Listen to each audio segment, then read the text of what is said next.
All right, so this is the image that this guy above here, that comment, this is the image that ChatGPT gave him. Now, I saved that image to my desktop. I went to makerworld.com, I went to Maker Lab, and then on Maker Lab, I'm gonna scroll all the way to the bottom and I'm gonna go to Generate 3D Model. Then you're gonna take the image and you're just gonna drag and drop it into this spot right here, right in the middle of the screen. And now we have a 3D model of that image. And that turned out sick. Now, top corner, export. Click on that. So I just took a 2D image and turned it into a 3D model. Once it's exported, drag and drop the object into Bamboo Studio, and this is the screen that's gonna come up next. So this is all the different colors that it basically pulled from that file. Now, if you want to still color it, up at the top here, you can specify the number of colors and you can change this to however many, slots you have in AMS. But if you have 4, let's just go down to 4 and we're gonna go ahead and hit OK.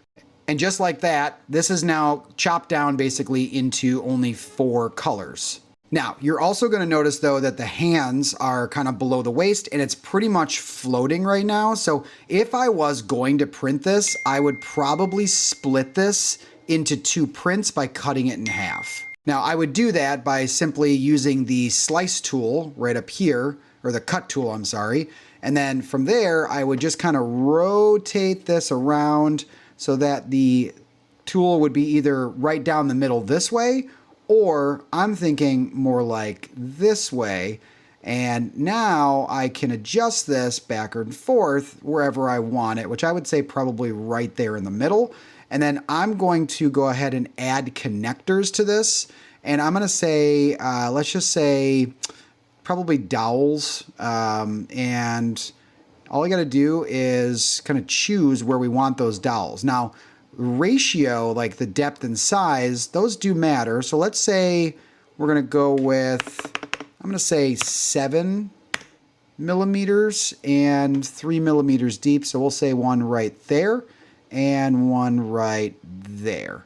Perfect. Now all that's left is to hit confirm connectors, and we're gonna go ahead and perform cut. And you're gonna see one side is laying down, the other side's not quite laying down yet. Now, when I slice this is very important, I'm gonna lose all color, and that's okay. Personally, I would have to color this myself. I would not do this with, but just so you're aware, there is no way to keep that right now, to keep the color.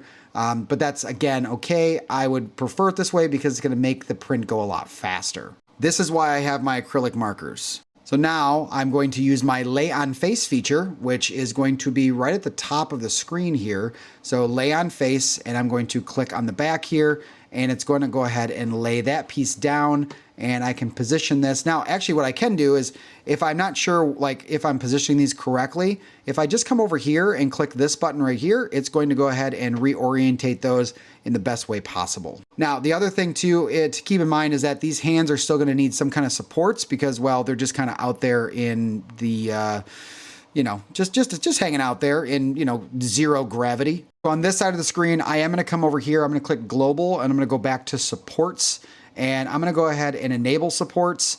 And personally, I'm just gonna use trees, but at the bottom here, as I scroll down, my top Z distance, I'm going to change that to my magic number of 0.275.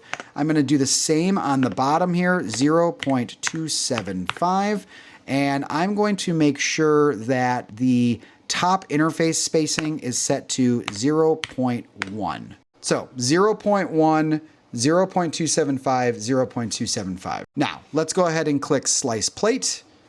And you can see that Bamboo automatically put in the structure here for the hands, and I think that's gonna work out perfectly. And looking at the print time, this is gonna take a total of 2 hours and 6 minutes. And you know me, I don't do a part 2. We're gonna find out what the final image looks like and how we're gonna put these together. So let's send it over to the printer. And since the majority of this is orange, I'm gonna use an orange PLA so that way it's easier to paint when I wanna paint it with my markers. Good news, it's done. And it's the next day. So let's get it off the printer and let's put it together. All right, so here's the grand reveal, and there it is. I think it turned out great. Let's Get it off the build plate here. Can't forget the dowels.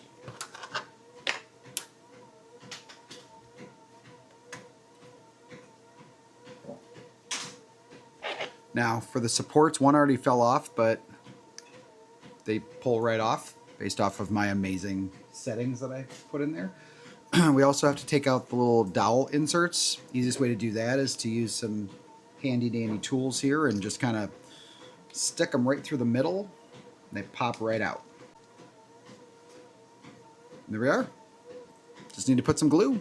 All right, so we're gonna just gotta put a little dabby dab of glue right inside here, and then maybe just a little bit around the actual project. That looks about good.